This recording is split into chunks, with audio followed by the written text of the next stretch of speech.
But what about the boobas? Everybody wants to know about the boobies.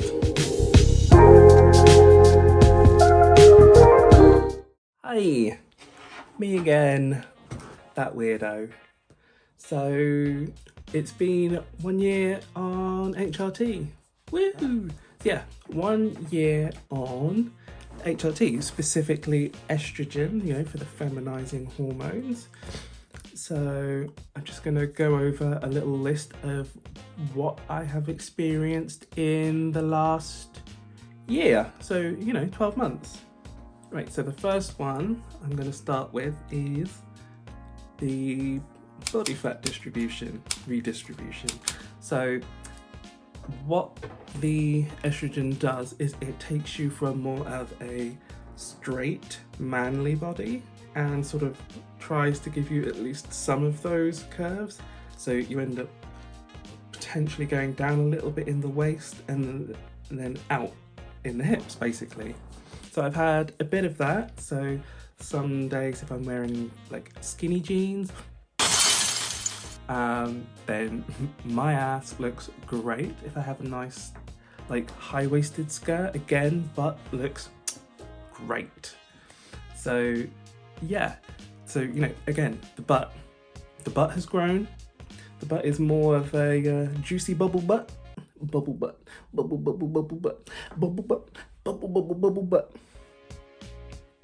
But anyway, hips, butt make it look a little bit more feminine. So that's a really good one. That's a bit of a win. Moving on. A lot of people say that one of the first things you'll notice about being on feminizing hormone replacement therapy is that their skin will start to feel softer. So, I mean, my skin's always been pretty soft, always felt like a soy boy. So yeah, I mean, I've not particularly noticed much change in that aspect because, like I said, it is soft already. I like to keep it moisturized every day.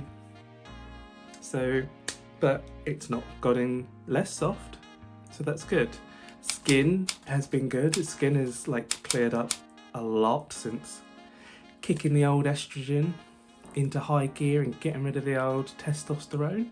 Number three. Smell.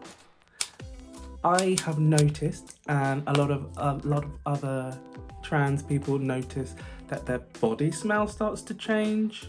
So everything has been changing. So my armpits, they definitely don't smell anymore. So I could go a couple days, gross, without a shower, but my armpits just genuinely won't smell that bad. Whereas back in the tea days, a day or two and you're like, but yeah, so that's gone. Another smell that I've noticed is a more intimate area. We'll go with that. The smell of that has completely changed. Your body, what it does on HRT is it starts to try and adapt and become more feminine. So I don't know if you know, but the masculine genitalia and the feminine genitalia tend to have specific smells, and it's leaning definitely more towards the feminine smell nowadays. Not a bad thing, it's a better smell. But while we're talking about down there, size. A lot of people end up losing some length. I've not noticed any loss in length, shall we say, but there has definitely been a reduced frequency in wood. If you know, you know. Something that has actually shrunk in size is the old Down Under twins. Bill and Ben. The ball men. Those have definitely shrunk. Before,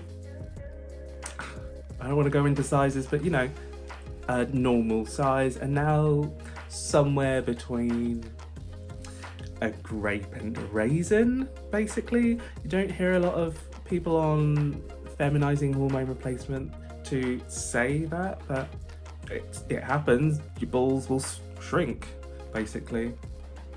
Number four, we'll go with 4. The brain changes. There's definitely been a change in the way that I process emotions. Like, I had gone for like 15 years without crying. Started HRT, and then a couple months ago I was having a really frustrating day at work. Like, I wasn't even sad, I was just really frustrated, and all of a sudden it hits me and I just start crying, and I'm like, what the hell?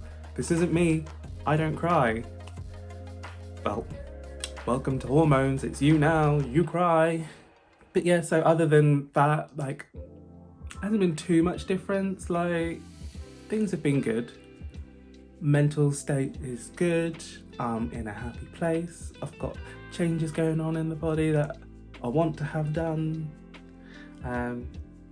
With or without the NHS's help, because have you seen the waiting times currently? Like, look at London's waiting times. They're what, 56 weeks-ish? And then you've got some of them even, did I say weeks? I meant months.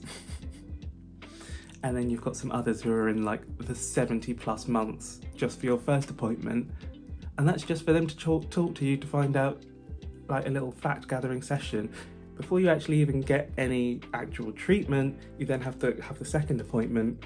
And some of those are ranging from a year, 2 years before you get your second appointment. So you can easily get up to 5, 6, 7 years before you actually get help from the NHS. So we do what we gotta do.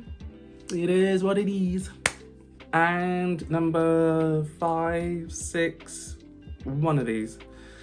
Oh, the neighbour's looking at me out the window. Doesn't matter. 6, 5, 6. One of them. Boobies! So, I don't know if you can see, but there's definitely been some growth. There's a considerable amount of boobage. Like, I enjoy them. My boyfriend loves playing with them. They're just great things to have. Little fun bags. They do what they do.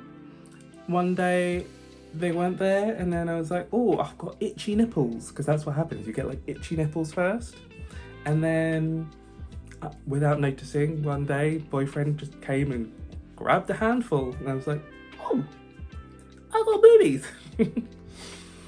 Which makes, you know, a lot of feminine clothes, they fit better, they look better.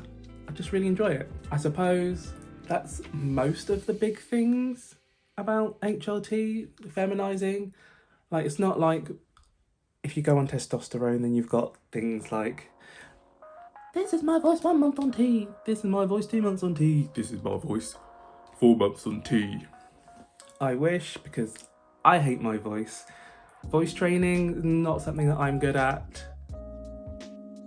Maybe one day I will get some sort of surgery on my vocal cords to sort of shorten and tighten them up, sort of raise the natural pitch, but that costs a lot of money. I don't have a lot of money. Maybe one day. So yeah, I mean, I will keep trying to do the voice training in private, but I'm really not good at it, so if I end up keeping this voice, I keep this voice. It is what it is. So yeah, that is basically 1 year on hormones for me. So if there is another update, I will post another update video. But yeah, that's where we're going. That's how we're getting there. These are still growing, so hopefully they'll be good enough that I won't need a boob job. Kind of want one. I'd like to have big, luscious boobies. Oh, my face. My face has definitely had a bit of feminizing done to it. Like, there's a bit more rounded, more fat in the cheeks and the cheekbone area. I could definitely feel that. So yeah, it just slightly brings more of a feminine look to the face, even though it's pretty masculine still, but we're getting there, Like I said, maybe 7, 8, 9 years down the road, I can actually afford to get some facial feminization surgery. Who knows? But yeah, so that's it. End of video, I guess. I will see you another time. Bye.